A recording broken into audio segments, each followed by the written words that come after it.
No ar, em todas as plataformas. Onda Talks, com Graziele Gerondi.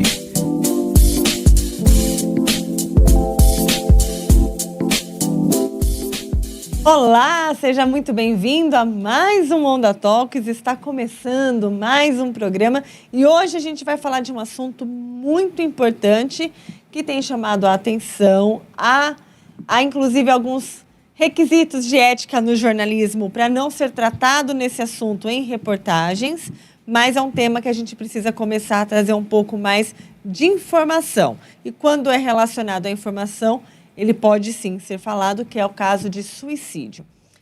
A gente vai falar sobre isso daqui a pouquinho, mas antes, claro, como sempre eu faço, eu quero te convidar a continuar nos acompanhando, assistindo os nossos conteúdos.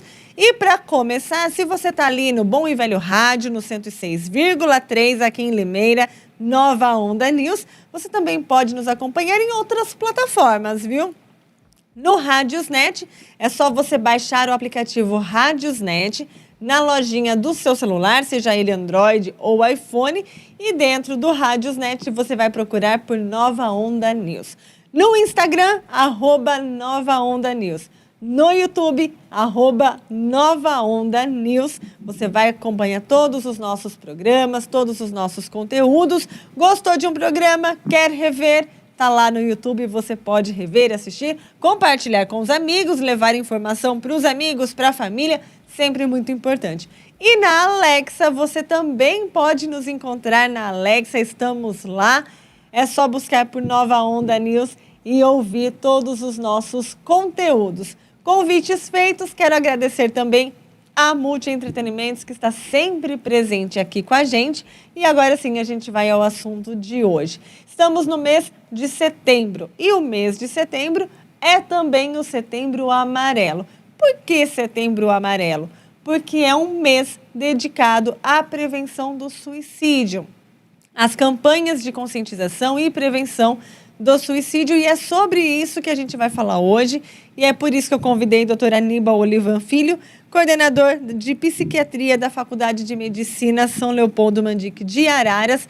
Doutor, muito obrigada por ter aceitado o nosso convite. Setembro Amarelo é sempre um assunto importante para a gente falar, né, doutor? A melhor maneira da gente prevenir qualquer doença é a prevenção, e essa prevenção é através da informação. Você falou uma coisa que me preocupou, que parece que a gente fala a palavra suicídio nos meios de comunicação, tem que ser exatamente ao contrário. Tá? As pessoas perguntam se um paciente vem ou uma pessoa tem algum problema, que é um mito, a gente não deve falar sobre isso, que isso vai aguçar mais. Exatamente ao contrário, isso é um mito falso. Tá? Ou seja, devemos falar sobre suicídio, doutor?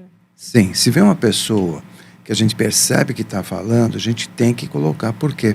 Muitas vezes, só da pessoa falar, colocar a situação dela, ela já tira aquela ansiedade, ela vê que alguém compartilha e está entendendo a mensagem que ela está colocando sobre alguma situação difícil da vida dela, ou alguma patologia que pode vir junto.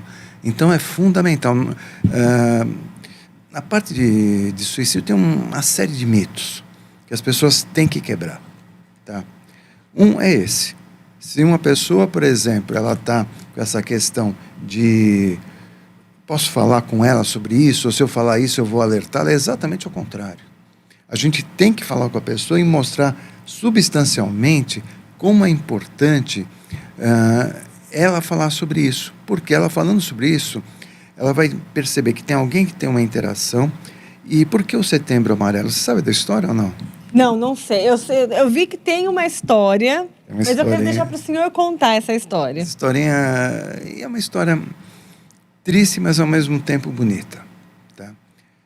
Uma norte-americana, o nome de Michael Amy.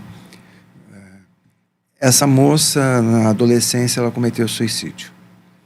E ela colocou um bilhete para os pais: não se culpem. Tá? Ninguém tem culpa. E ela tinha acabado de reformar aquele Mustang amarelo. Os pais, muito sensibilizados e preocupados, o que eles fizeram? Começaram a mandar mensagem para todos os amigos dela um bilhete com a cor amarela. Então, e foi nesse mês mesmo, o suicídio dela de setembro. Então ficou Setembro Amarelo. E eles começaram a falar o quê? E daí propagou. Eles começaram a dar mensagem que a coisa principal, principalmente para os adolescentes, que é uma grande população que tem um risco imenso de suicídio, tá? Que o importante é comunicar, que é falar, que muitas vezes, através de uma intervenção, você pode evitar. Eu até vou comentar outro dia eu tive uma paciente que veio com esse risco de suicídio. E ela falou para mim, olha, a vida para mim não significa nada. Aí ela jogou para mim, e para o senhor? Eu falei, a vida para mim significa tudo. Falei, qualquer ser vivo para mim é importante. Falei, qualquer ser vivo. Eu falei, as árvores são importantes. Eu falei, não é porque as árvores são importantes que eu vou ficar abraçando as árvores. Mas todo ser vivo nesse mundo é fundamental. Todo ser vivo biológico é fundamental. E o ser humano, em primeiro lugar, eu falo sempre. Então, eu falei, você está aqui, eu estou lhe atendendo. Você veio, era uma sexta-feira à noite. Não era uma sexta-feira, que é difícil alguém procurar médico sexta-feira à noite, como pode ser um psiquiatra.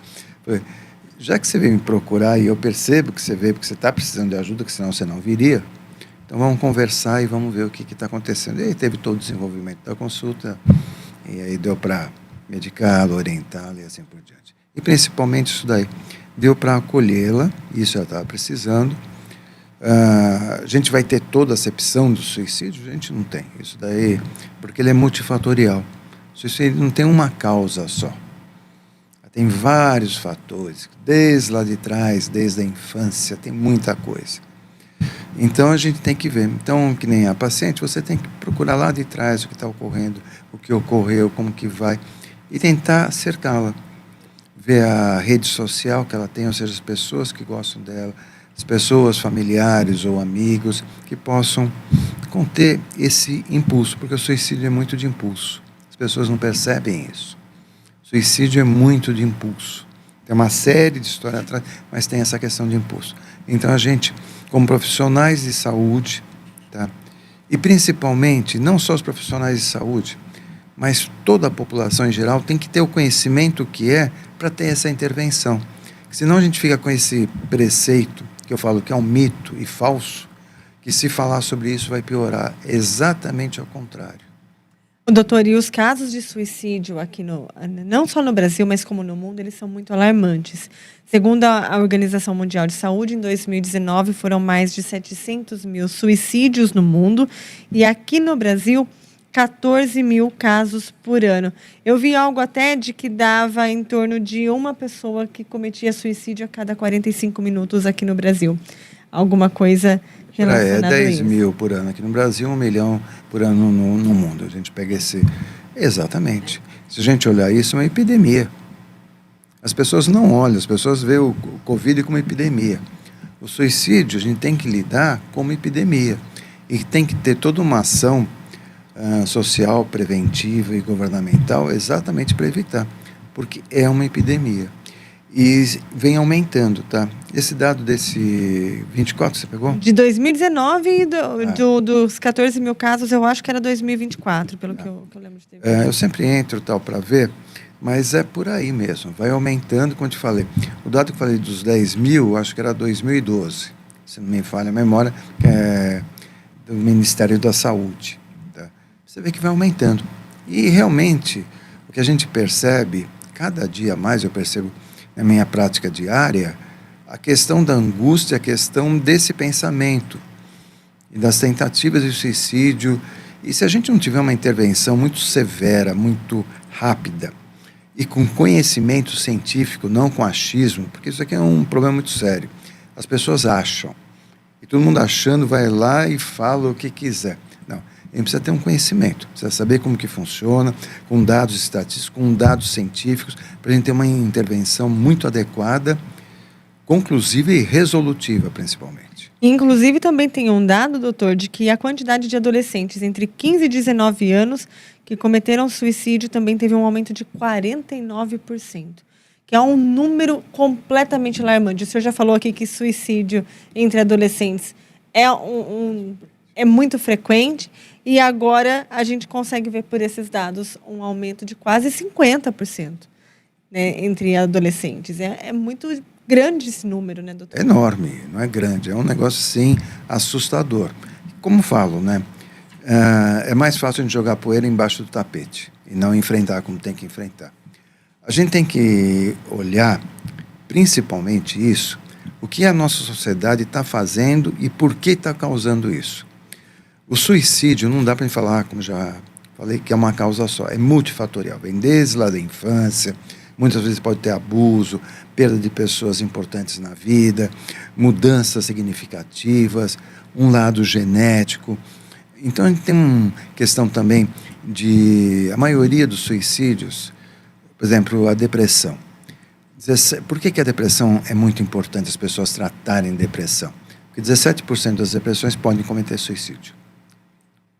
E a depressão, o pessoal acha que só vai no adulto. Não, a depressão começa na adolescência. E a gente tem na infância até no idoso, todas as faixas etárias, mas a adolescência é o ponto X. Então a gente tem que olhar se o adolescente está com algum transtorno, alguma doença. E, claro, encaminhar para um profissional para ter uma solução e ter um conhecimento do que pode ser feito. Porque, como eu falei, a gente negligencia muito isso, né? A população em si fica com muitos mitos, né? Não posso falar de suicídio, isso é feio falar. Outra coisa, a pessoa tem autonomia no que faz, ela tem que pensar, e se ela decidiu, tem esse outro mito. As pessoas precisam entender, todo mundo tem autonomia, mas muitas vezes começa em suicídio, a grande maioria, tem doenças mentais, tem transtornos mentais. Então o raciocínio da pessoa não está adequado. Tem alguma coisa interferindo nesse raciocínio que leva a ter esse impulso. O que é o suicídio? É um ato único da pessoa, a pessoa ela executa de uma maneira impulsiva e é ela que faz. Então por que ela faz isso? Tá? Ela faz porque ela quer? Alguns podem ocorrer, mas a grande maioria, a enorme maioria, eu acho mais de 90%, se for mais de 95%, é difícil a estatística a gente saber com certeza, é porque tem transtornos. E que num segundo momento, se trabalhado ou tratado esse transtorno, não vai ocorrer isso. De acordo com dados da Associação Brasileira de Psiquiatria, 96,8% dos suicídios foram causados por transtorno. É nessa base. É difícil a gente falar com dados reais. Por quê? Existem muitos vieses. Tá? A estatística, é difícil falar assim, olha, foi por causa disso. Como eu falei, é multifatorial. Mas, assim, é um número mais ou menos aproximado disso, 90% a 95%. Tá? E que são transtornos mentais. Como eu te falei, depressão, ela vem em primeiro lugar. Depois vem o transtorno bipolar. Depois vem a drogadição. Drogadição, quando a gente amplia, são drogas mais álcool.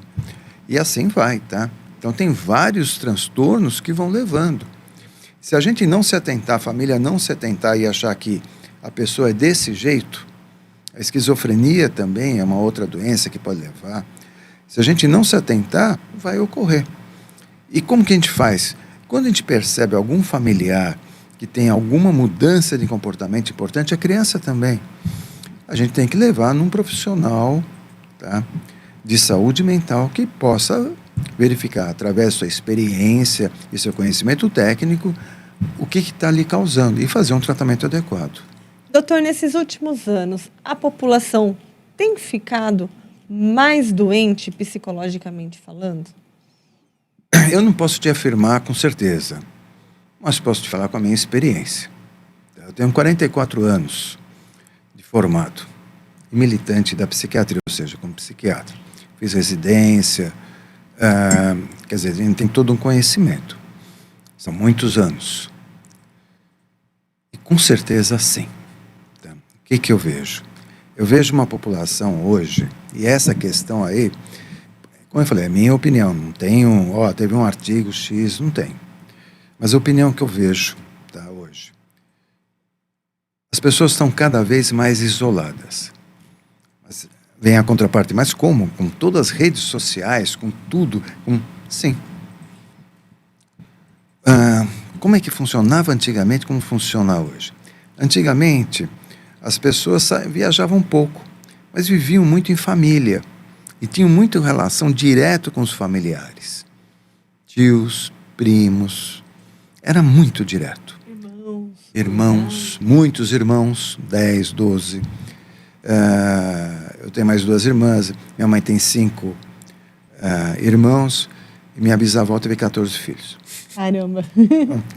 Mas assim, então se vivia muito junto, muita troca. Hoje nós temos uma troca? Temos, mas uma troca que tem uma barreira, um vídeo, que assim, você não olha, você não toca. Você pode sentir, a pessoa fala, estou triste, mas é diferente você olhar para uma pessoa e tocar nela, e ter essa percepção. Então hoje o mundo, ele é muito individualizado. As pessoas estão cada vez mais individualizadas e cada vez com menor contato de pegar, de se tocar, de conversar, de olhar olho a olho, e ficam com a tela. A tela, ao mesmo tempo que dá uma proporção e é importante, absurda, ela também evita esse contato. Eu já tive experiência, até um artigo que eu escrevi no meu último livro, que assim, eu estava num jantar entre amigos, acho que a gente estava em 8 ou 9 casais e filhos, e via adolescentes, um com o outro, estavam se conversando através do celular, um na frente do outro. Não se olhavam? Não conversavam, trocavam, porque o Paulo Gaudêncio, que é um psicanalista já falecido, ele falava uma coisa que eu acho fundamental. As emoções são trocadas quando a gente conversa, quando a gente olha, quando a gente toca. O tocar não precisa tocar na pele, mas precisa... E isso eu acho que é o ponto fundamental. Está faltando isso. É um dos pontos, tem vários outros pontos. E esse relacionamento que às vezes acaba ficando muito individualizado, dificulta até mesmo quando você precisa ter um relacionamento um pouco mais de contato com a pessoa, de conversa com outras pessoas. E isso acaba causando alguns transtornos mentais, doutor? O que acontece é o seguinte, tudo na vida, tudo, absolutamente tudo, é um treino, é um conhecimento, é uma experiência. Tá? Se você não tem essa experiência, você teme. Então, toda vez que você usa o vídeo, você sabe que aqui você está seguro. Se você entrar em contato com uma pessoa, ela pode, talvez, descobrir alguma coisa que você tenha medo que ela vai descobrir. Então, os vídeos, eles são, na verdade, alguma coisa que dá segurança para a pessoa, mas, ao mesmo tempo, evita que a pessoa se abra e exponha aqueles sentimentos mais importantes para ela. Mesmo que ela exponha no vídeo, fiz isso, aquilo, ou deixo de ser. Tá? Mas assim, é uma coisa que circula, mas não tem uma profundidade da conversa. Vamos ouvir o ombro amigo, o colo da mãe, sabe? Que é tão fundamental para o ser humano. A gente esquece o que nós somos. Nós estamos com a nossa humanidade, os humanos, nós estamos 1 milhão de anos na face da Terra. Com a nossa cara, que é o Homem Sapiens, é 40 mil anos. O Homem Sapiens, primeiro, ele entrou com o Homem de Neandertal, que ficou 250 mil anos na face da Terra.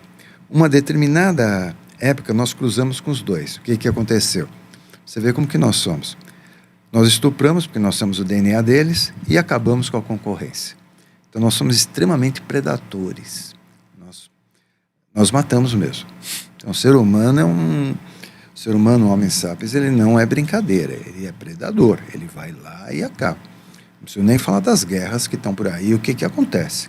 É só ligar a mídia, Grazi, você sabe melhor do que eu, você é da sua área, você vê o que acontece no mundo.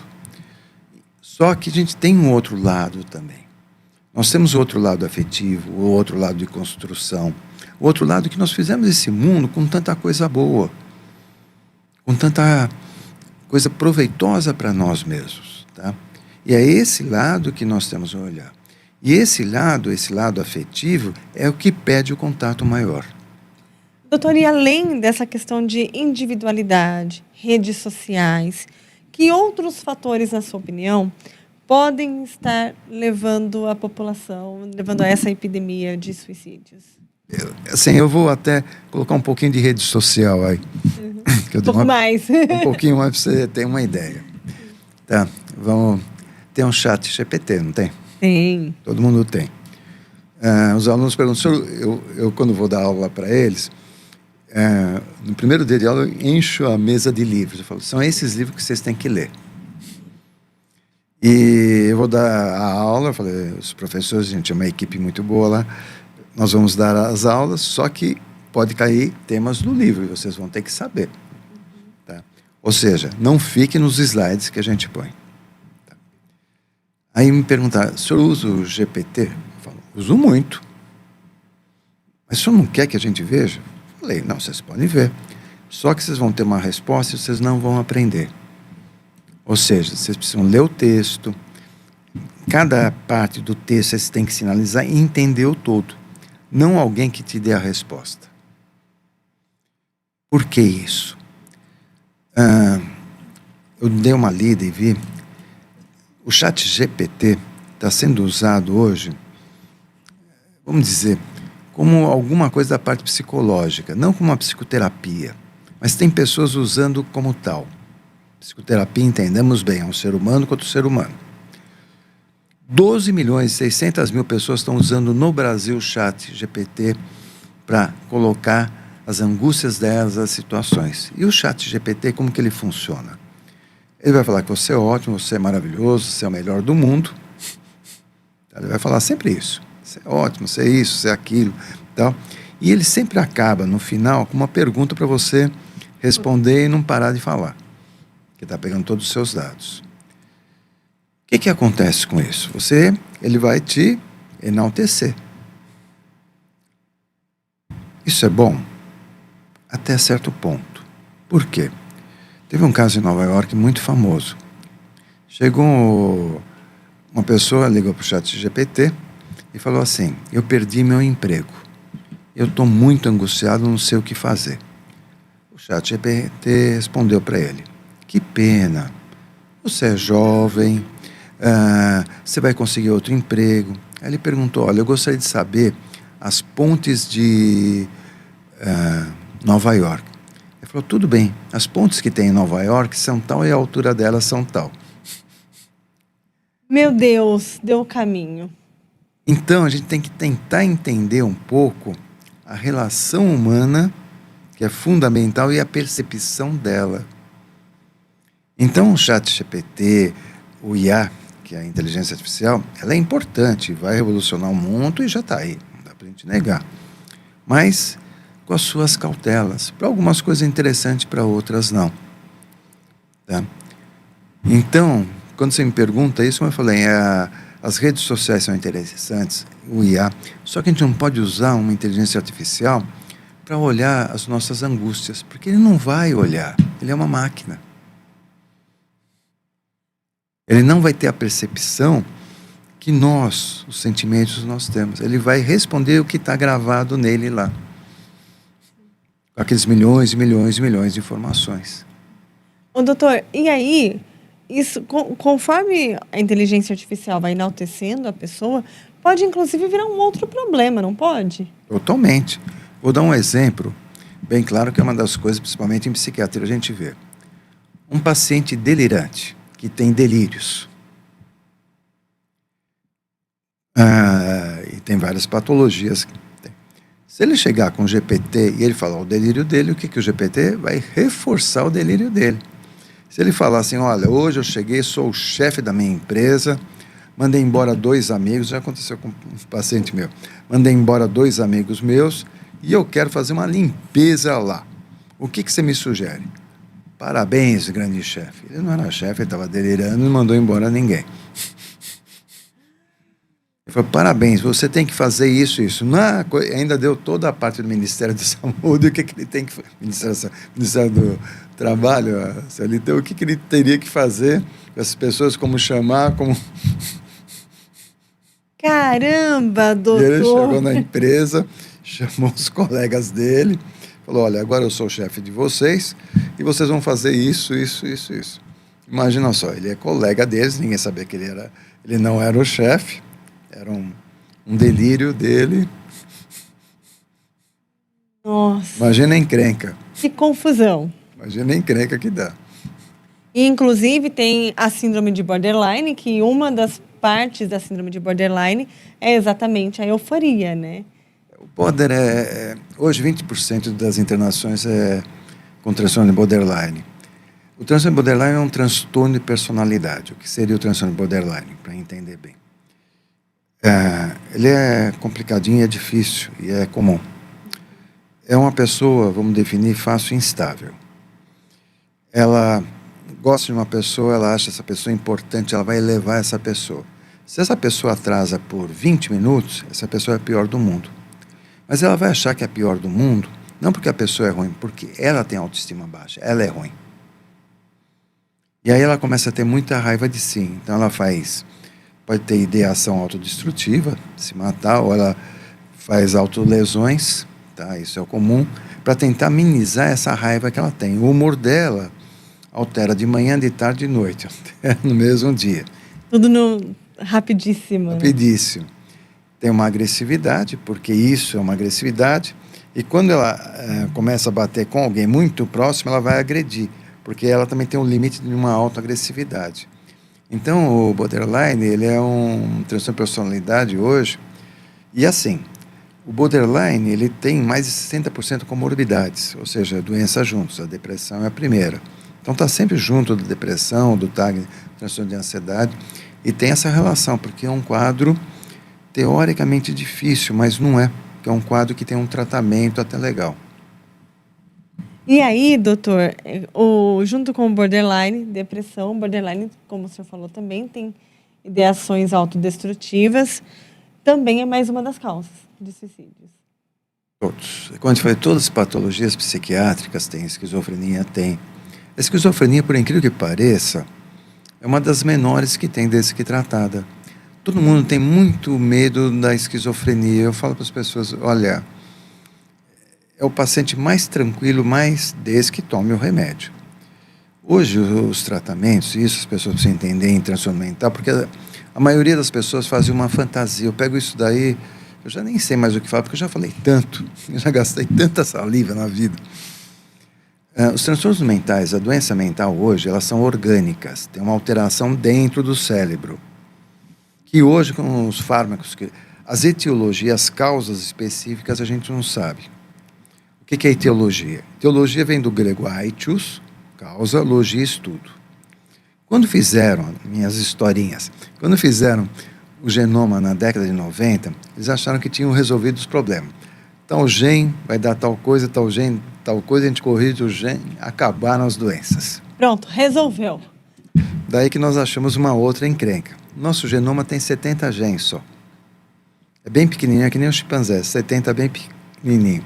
Só que assim, é como se fosse um fio, cada gene, que tem 70 milhões de combinações de proteínas. E são essas proteínas que dão os problemas, que a gente chama hoje de epigenética.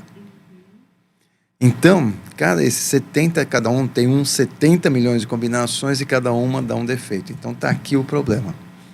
E a gente ainda não chegou lá. Mas a fisiopatologia, ou seja, o que está causando e como corrigir, a gente já está chegando bem, vamos dizer, quase bem resolutivo, tá? Então, o que nós fazemos hoje? Com os fármacos que nós temos, com os remédios que nós temos, com os tratamentos que nós temos, nós fazemos o controle. O esquizofrênico hoje é um paciente extremamente controlado, hoje aquela coisa de internação, ficar no hospital, sabe, tomar eletrochoque, não era assim? Saía todo, acabou isso. Eu tenho pacientes que, a maioria, quase todos eles, casam, têm filhos, vida absolutamente... E eu falo para eles, só vão saber que você tem a doença se você falar.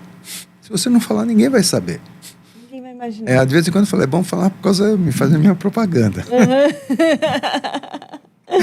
Mas assim, ninguém vai saber, porque é uma doença como um diabetes que nem uma pressão alta. Você controla 100%. O problema, por exemplo, do esquizofrênico é quando ele não toma o remédio. Como o diabetes, quando não toma o remédio, como o hipertenso não toma o remédio. Aí dá o problema. Caso contrário, a vida é absolutamente normal. E todos com uma depressão, como um transtorno bipolar, que, né, está tão em voga hoje, todo mundo é bipolar aí, só que as pessoas pensam uma coisa e é outra. Hoje a gente controla. Então, já vamos falar do transtorno bipolar também. O senhor falou que tem gente que pensa uma coisa e é outra. O que é o transtorno bipolar? O nome já está falando dois polos. Aliás, o bipolar e o borderline, essa é a pergunta clássica. Eu já fui, acho que em 2 ou 3 congressos, só falando junto com uma mesa de colegas, das diferenças. O borderline, ele muda de humor no mesmo dia. Tá. O bipolar, ele tem uma série de sintomas. Ele tem um polo depressivo e tem um polo, a gente chama de mania ou euforia, e tem um tipo 1 e tipo 2. O tipo 1 seria o antigo PMD, psicose maníaco-depressivo. Mas assim, ficando mais fácil entender.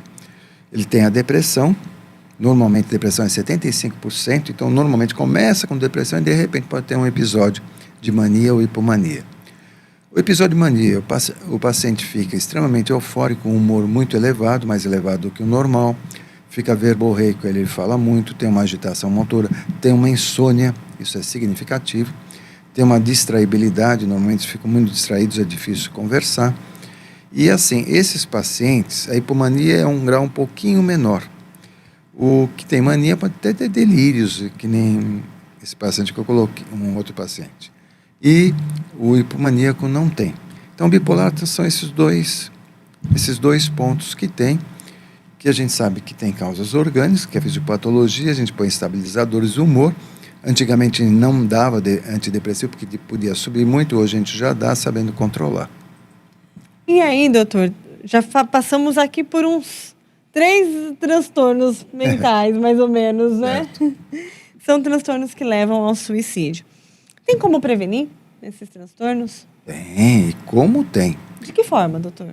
Primeiro, identificá-los. A primeira coisa é perceber que a pessoa está diferente. Esse é o ponto, sabe? Como eu falei, a gente tem a mania de esconder tudo embaixo. O meu filho não pode ser assim, o marido, a esposa não pode ser assado, não é assim? Ninguém pode, tem que ser conforme a sociedade quer, conforme os outros pensam que a gente quer que os outros pensem. Não. Primeira coisa, isso é fundamental os familiares perceberem a mudança. Na criança, no adolescente, no adulto e até no idoso. Todas essas faixas etárias mudou. Por que ele está mudando? Aí sempre a gente tem que achar uma causa e efeito, né? E aí a gente vai achar alguma coisinha, isso vai passar. É isso que a gente faz. Só que não passa. Piora. Então a gente tem que primeiro identificando, tem que procurar alguém, como eu falei, da saúde mental, nos casos de patologias, um psiquiatra, tá? Que vai fazer o diagnóstico, que não é tão simples. Existe hoje um protocolo, vamos dizer assim, chamado DSM-5-TR, Manual Estatístico de Diagnóstico da EPA, Associação Psiquiátrica Americana, versão 5, texto revisado. Ele cataloga todos os transtornos e coloca como que a gente faz o diagnóstico. Entende? Por exemplo, eu vou dar um exemplo para você. As pessoas perguntam para mim, doutor, como o senhor sabe que eu tenho depressão? Como que eu sei? Por esse DSM-5-TR. Primeiro, humor depressivo, primeiro assim, ele tem que ter, vou falar 9 sintomas, tem que ter mais de 5 no eixo 1 e 2, o primeiro e o segundo tem que estar junto, por mais de 2 semanas. Primeiro, humor depressivo na maior parte do dia, quase todos os dias. Qual que é o relato do paciente? Sente tristeza, vazio, desesperança. Observação dos outros, o paciente está para chorar ou chora. Segundo, anedonia, o que é essa palavra? Tem prazer em algumas situações ou interesse e começa a não ter nem prazer, mas interesse. Depois o sono aumenta ou diminui, o apetite aumenta ou diminui, muitas vezes com emagrecimento grande sem fazer regime, começa a ter uma anergia, um cansaço, começa a ter um sentimento de inutilidade, muitas vezes uma culpa excessiva até delirante, a motricidade ou fica muito exacerbada, toca ou fica muito devagar, o pensamento começa a ficar mais lento, a concentração cai, então acha que está esquecido, e pode ter pensamentos de morte, não medo de morrer, tentativas de suicídio e até planejamentos. Então eu falei 9 sintomas, eu tenho que ter 5. E aí a gente faz o diagnóstico. Doutor, e aí a gente tem, por exemplo, esses sintomas da depressão. E como a gente pode notar que uma pessoa está dando sinais de que ela pode ir para a forma mais grave desses sintomas, que é o suicídio? É difícil, Grazi. Muito difícil. Porque muitas vezes a pessoa não verbaliza. Mas ela começa a tomar algumas atitudes. E essa que é a percepção, por isso que a gente tem que ter proximidade das pessoas. Começa a falar algumas frases como despedida. Olha, isso daqui eu não quero mais, é a joia que eu mais gosto. Eu tenho esse carro fica para você. Sabe, começa a colocar situações, olha, eu ia fazer tal coisa, mas agora eu vou encerrar tudo, eu quero acertar tudo, quero ver com meus filhos o que eu vou fazer, sabe? Eu vou fazer um testamento amanhã, não porque está idoso, porque está jovem, olha, isso eu vou deixar aqui. Então ele começa a colocar uma série de coisas, como eu falei, perdeu o emprego e perguntou das pontes. Então, eu sempre falo muitas vezes que o diagnóstico que as pessoas falam, basta a gente tentar entender. Então a gente tem que olhar todo momento que a pessoa está falando. Uma das coisas das redes sociais, não que eu critique, pelo amor de Deus, é importante hoje, fundamental, a gente vê em medicina, mas está nos detalhes. Se a gente correr muito, a gente não vê, porque passa de uma coisa para outra. E um detalhe que a pessoa informou para você, esse detalhe é fundamental. Uma história que a pessoa contou, olha, eu vi um filme e tal, a pessoa fez isso, eu achei legal, porque isso daí deu conforto para ela, sabe? Pô, ninguém acha bonito alguém que cometeu suicídio, seja o filme que for, ou que tomou veneno, seja... Então, a gente, quer dizer, isso daqui, se a gente olhar na correria que nós temos hoje em dia, você perguntou, eu até entrei no chat GPT, uma das coisas que a gente corre demais hoje em dia, e a gente não olha para as pessoas com o tempo que elas precisam. Aliás, hoje a vida é uma correria. Esse era um ponto que eu ia chegar com o senhor, inclusive. Hoje está todo mundo correndo, está todo mundo com pressa. E eu falo até mesmo de mim, porque às vezes eu ando no trânsito e eu vejo as pessoas andando lá mais devagar, a 40 por hora, eu já fico nervosa. Eu já quero passar com o carro por cima delas. Não que eu vá, mas a vontade não falta. Então, assim, e além de mim, tem várias outras pessoas que estão na mesma situação. Todo mundo tem pressa. Chega num atendente, se o atendente demora um pouco mais, já começa a reclamar e xingar o atendente porque o atendente está demorando. Entre várias outras situações. Essa correria excessiva, essa pressa excessiva, está fazendo mal para a sociedade, doutor? Eu acho que talvez esse seja o mal. Todo mundo fala que a depressão é o mal do século, eu acho que a pressa é o mal do século. Eu até conversei quando eu vim aqui que eu moro do outro lado da cidade, mas o outro lado mesmo. Eu cheguei em tempo, até com o tempo. Por quê? Eu saio cedo. Todo lugar que eu vou, normalmente eu saio cedo. No consultório eu gostaria de ter, só que eu não consigo acertar, porque tem paciente que é o tempo certo e tem outro que eu ponho 40 minutos, leva 1h30 até. E não dá, por exemplo, um caso desses aí que a gente fala, não dá, acabou. Mas assim, a pressa é terrível. Por quê? A gente não para olhar. Eu tenho uma paciente, é curioso, paciente extremamente ansiosa, muito ansiosa, correndo e tal. Eu falei, nós vamos fazer um exercício. Falou, qual que é o exercício? Você vai parar, ela comentou que ela tem um quintal, ela tem um terreiro, e tem uma árvore e tal. Você vai parar, sentar e vai ficar meia hora olhando para a sua árvore, pensando com calma e olhando tudo em volta. Eu não vou conseguir. Consegue. Ou seja, a gente precisa começar a olhar a natureza como ela é. Nós temos tempo. Por que se corre hoje o mundo? Porque o mundo hoje é um mundo consumista. O nosso sucesso vai mostrar se eu tenho um carro bom ou um carro ruim. E para mim ter um carro bom, aí eu vou querer um carro melhor, e aí eu vou querer... Isso tem um custo. Eu tenho um amigo que já deve ter falecido, ele falava que assim, antes de ir para Limeira, para São Paulo, era um custo. levava 4 horas. Hoje, de Limeira a São Paulo, leva 1h30. Esse custo, essa rapidez, triplicou o preço que a gente gastava. Então, tudo tem um preço. A gente acha que não tem preço, que o ar que a gente respira não tem. Tem preço, sim.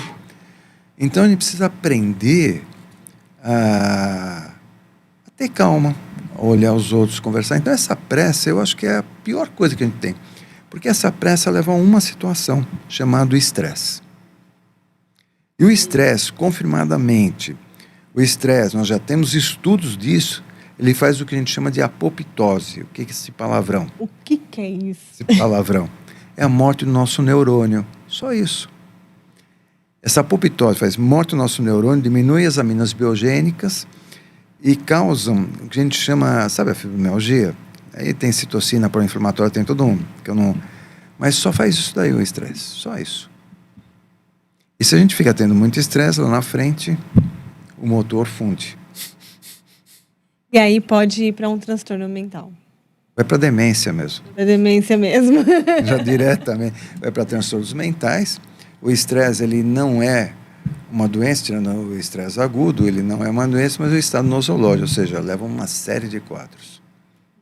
Doutor, e aí tudo isso acaba causando o suicídio. Pode levar a... Sim. A gente já falou de alguns sinais que a pessoa costuma dar.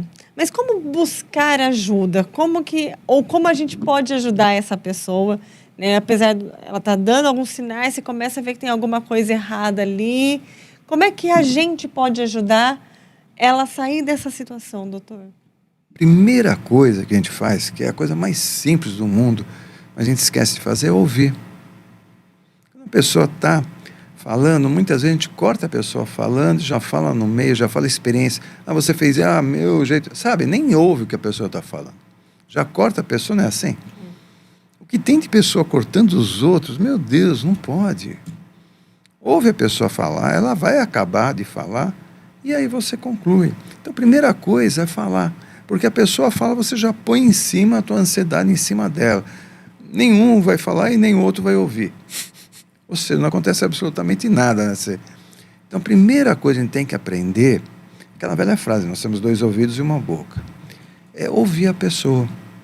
Deixar a pessoa concluir todo o seu pensamento. Deixa concluir. Depois que concluir o seu pensamento, aí você vai falar, você vai raciocinar. Hoje o diálogo é feito meio pá. Ninguém... É incrível.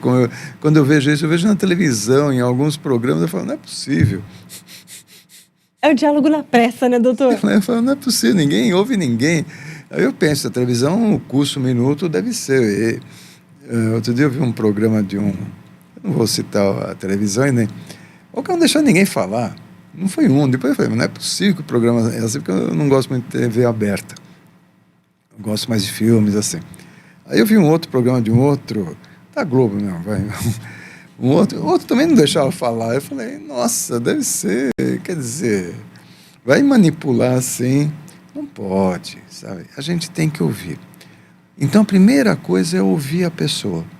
Depois que a gente ouvir a pessoa, a maioria das pessoas falam sobre sua experiência. A gente precisa tomar muito cuidado. Tem aquela velha frase, de médico de louco, todo mundo tem um pouco. Eu sempre falo que no Brasil todo mundo tem de... Então as pessoas, a gente assim, não, o remédio que você está tomando te faz mal. A pessoa nem sabe que remédio, nem tem. Tudo é Rivotril nesse mundo. O mundo hoje é do Rivotril. Popularizou, né? Não, e dá para entender. Na década de 2000, o segundo remédio mais usado no mundo era o Rivotril. Caramba! E o primeiro sabe qual que era ou não? Década de 2000. Década de 2000. Tô com medo de dar o palpite, doutor. Pode dar que você vai acertar, eu acho. Eu ouvi falar no Viagra. Exatamente. Viagra, em primeiro lugar, o Rivotril era o segundo. Década 2000, não agora.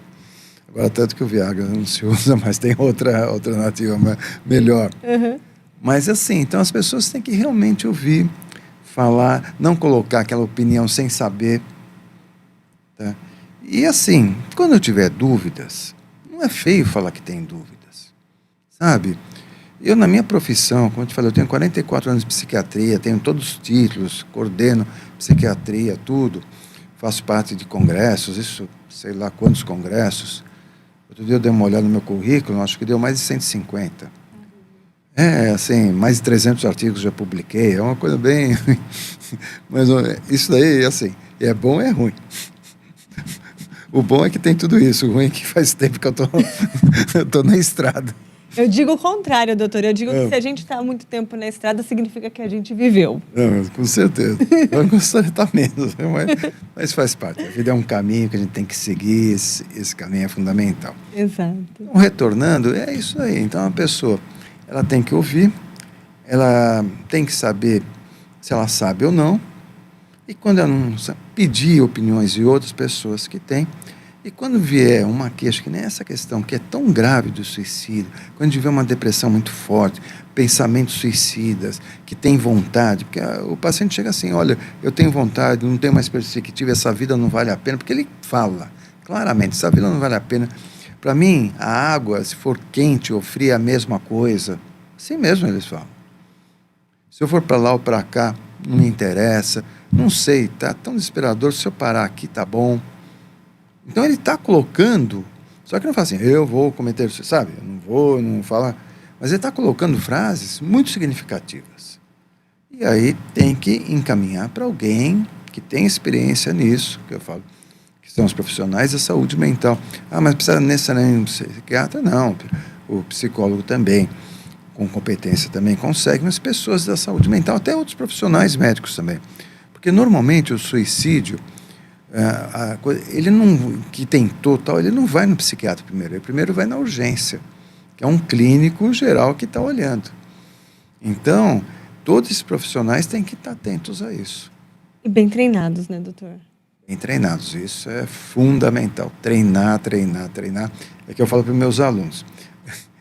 Quinta-feira passada, eu falei, vou fazer isso. Aí uma aluna, não, vocês estão apertando a gente, tá no quarto ano. Aí eu virei para ela, mas eu vou apertar mesmo. Eu falei, você vai sair o quê?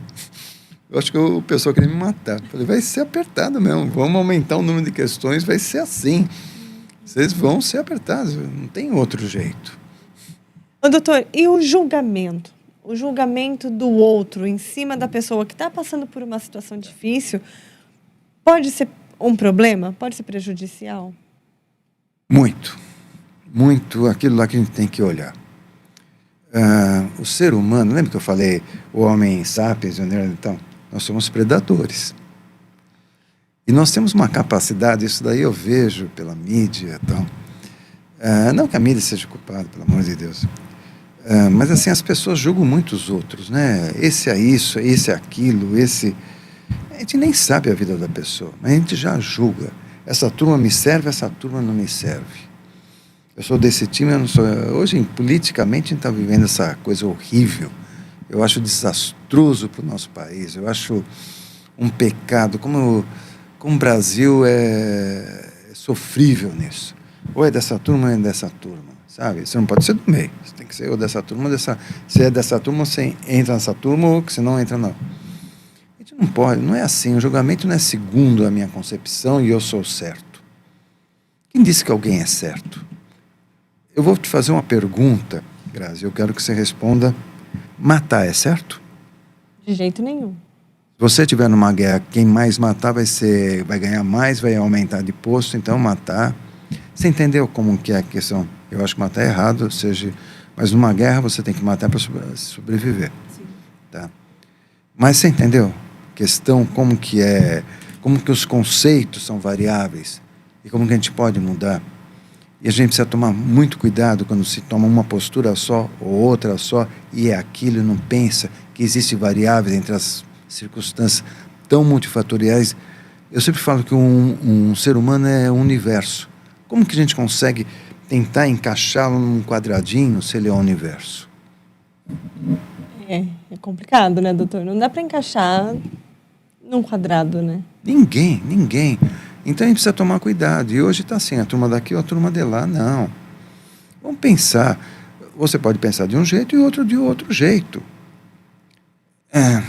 Tem um livro do Flávio Jokovac. Ele já faleceu.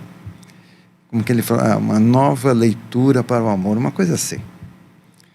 E ele colocou um texto muito bonito dele. É um autor que eu lia bastante. Muitos psiquiatras não gostavam dele, que achavam que ele era muito midiático, mas era um cara muito legal.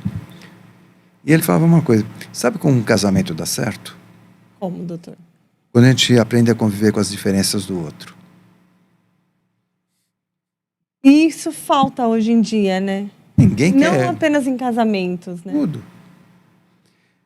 As pessoas são diferentes, e a diferença do outro é que vai me fazer crescer, que eu vou aprender. Não preciso ser o outro, não preciso ser diferente, eu vou ter que ser. Não, mas eu tenho que tentar entender, porque se eu aprender a conviver com as diferenças do outro, eu vivo bem. Casamento é mais clássico, vamos dizer, mais fácil entender. Mas assim, as diferenças são brutais. A gente viu uma pessoa diferente já. Nossa, vamos, né? Não pode. Pode que está aí. E a gente tem que ver essa aceitação, entender, mas você não precisa ser a outra pessoa. Não que você não concorde, não precisa ser. Mas precisa entender que a pessoa é diferente. Doutor, e quem está com essa situação mais complicada? Está dando essas ideias suicidas, está passando por um momento mais difícil. Onde procurar ajuda, doutor? Sempre procurar ajuda, como eu falei, com um profissional especializado. Sempre. Quando a gente percebe que o cerco está fechando, a ideação está começando a planejar, porque tem vários pontos que a gente vê o risco ou não. Um dos riscos que a gente vê é se a pessoa começa a planejar. Se a pessoa começa a não ter... Porque tem uma série de coisas por exemplo, a pessoa fala: como que o senhor avalia se o risco é grande ou é pouco? Tem alguns parâmetros em pesquisa que a gente vê. Por exemplo, a idade de uma pessoa, os extremos, adolescente, idoso, a convivência, a rede familiar. Por exemplo, uma pessoa que é solteira tem muito mais risco que uma pessoa casada, pessoa desempregada que uma pessoa empregada. Então a gente tem que avaliar todos esses pontos aí, tá? E a ajuda, é aquilo que eu sempre falo, tem que ser alguém especializado. Por quê? Ele vai tirar um pouco aquela paixão, aquela coisa: eu faço isso, você faz aquilo, sabe? E vai olhar de um ângulo neutro, tá? E vai conseguir até, quando bem experiente, trocar a informação, até confrontar, sem a pessoa ficar sentida, e tentar mostrar o caminho, o que está acontecendo. Tá? Então, sempre procurar um profissional, como eu falei, os mais treinados são da saúde mental, que são psiquiatras, e psicólogos, não só psicólogos, como terapeutas ocupacionais, como fisioterapeutas, que podem também ter uma formação nessa área aí, e que têm esse conhecimento e com certeza vão ajudar. Doutor, para a gente prevenir a saúde mental, ou melhor, para a gente manter a nossa saúde mental, tem coisas que a gente possa fazer para a gente não chegar ao ponto de adquirir um transtorno? Excelente pergunta, Grazi. Excelente. Eu vou colocar uma coisa que é um estudo que tem. Tem um estudo feito nos Estados Unidos, que é o estudo mais longo do mundo. Esse estudo tem 75 anos. Caramba. Passaram por já 4 diretores, porque os 4 morreram. E assim, qual que era a pergunta desse estudo? Era um estudo longitudinal. O que é estudo longitudinal? Se acompanha a pessoa até ela ir embora. A pergunta era: por que uns vivem mais do que outros? Essa era a pergunta do estudo. Então eles pegaram vários, em Nova York, pegaram vários. Você, quando vai fazer estatisticamente, você tem que fazer dados estatísticos e um tipo de um sorteio, vamos dizer assim, tá? Tem que ser estatisticamente viável. Eles fizeram isso e acompanharam essas pessoas. Conclusões até agora: dinheiro não aumenta a vida da pessoa. A gente pensa que aumenta, né? Porque se eu tenho dinheiro, eu vou para tal hospital, ou para os Estados Unidos, tal. Não aumenta. O que aumenta mesmo, que eles concluíram até agora, são os relacionamentos. Quem tem bons relacionamentos. E como fazer bons relacionamentos, doutor? Procurando pessoas boas, partindo de nós mesmos, tendo concepções boas, tentando olhar os dois lados nossos, que nós temos o lado bom e ruim. Todos nós temos. Tem quem não tem. O lado bom e ruim. E é uma opção. Eu posso ser ruim, eu posso ser bom. Posso ser, sei lá, o Marcola, por exemplo, posso ser a Madre Teresa de Calcutá, sei lá, posso ser os dois extremos. A gente vai optar. Eu fiz a opção por ser uma pessoa boa. Posso fazer a opção, mas a gente vai optar. Começa por aí. E para cada opção, eu vou ter que, por exemplo, na opção de ser uma pessoa boa, eu vou ter que ter conceitos bons, ter uma convivência boa, sabe? Vou ter uma vida adequada, desde um bom sono, uma boa alimentação, uma família que me agregue, que nem, por exemplo, eu agradeço a Deus, a esposa, o filho que eu tenho, tá? São pessoas excepcionais e vivo muito feliz, tá? Então, tudo isso são coisas que a gente vai direcionando, a profissão que eu tenho, como que eu levo a minha profissão, tá? Então, primeiro uma opção do que a gente quer ser de bom. E aí eu também, estando bem comigo, eu vou procurar pessoas boas também, me relacionar com pessoas boas, que juntamente eu vou ter uma agregação, um contato, um relacionamento bom de troca, tá? E a troca, quando a gente vai ter com pessoas boas, a gente não precisa falar assim, ó, você é bom, eu quero saber o que você... Não, vamos falar de futebol, falar de política, falar, sei lá, de qualquer coisa, pescaria, do que quiser, minha turma do carro antigo, qualquer um.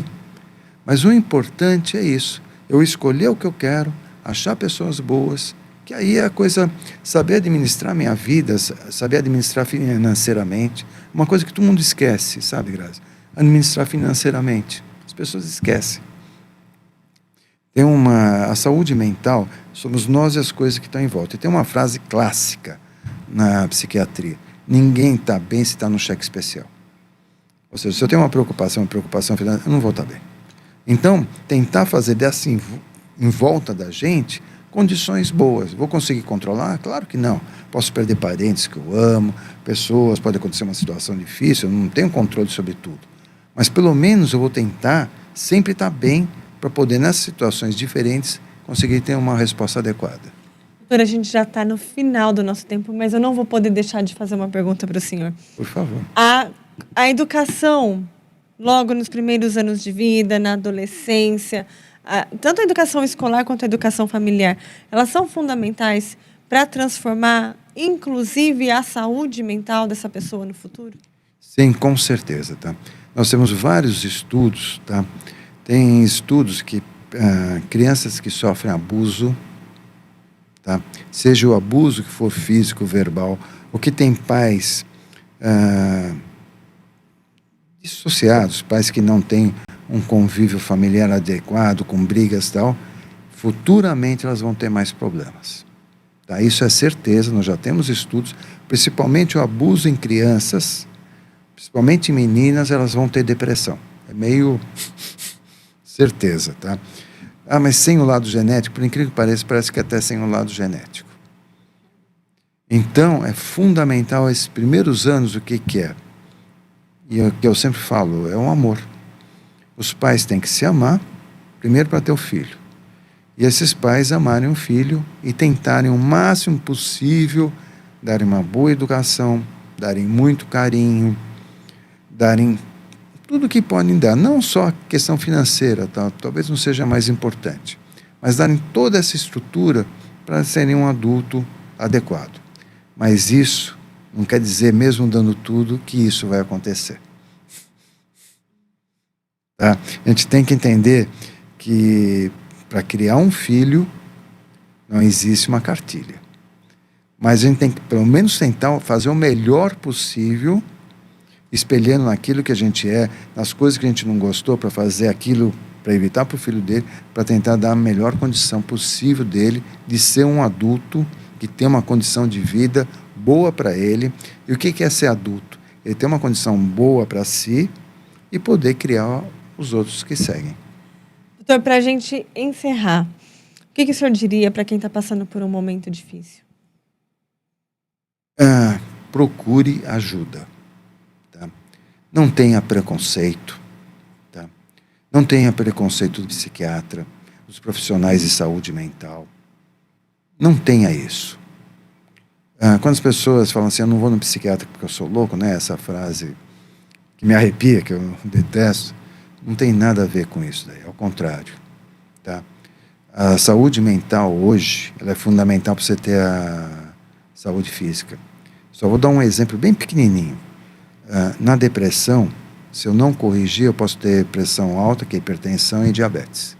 Porque é lá que começa a degenerar os neurônios e todo o circuito neuroendócrino.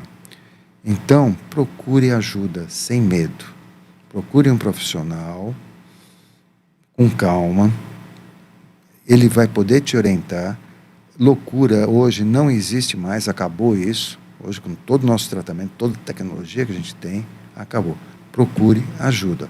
E o principal, sabe, Grazi, que eu sempre falo para meus pacientes, até brinco com eles, é proibido sofrer. É isso. E é com essa mensagem de é proibido sofrer que a gente também deixa aqui o alerta. Se você está passando por um problema difícil, procure um profissional. O CVV, o Centro de Valorização da Vida, pelo telefone 188, qualquer dúvida, qualquer desabafo que você queira fazer, as equipes do CVV estão à disposição para poder te atender. E eu fico por aqui, mas na semana que vem a gente está de volta. Até mais.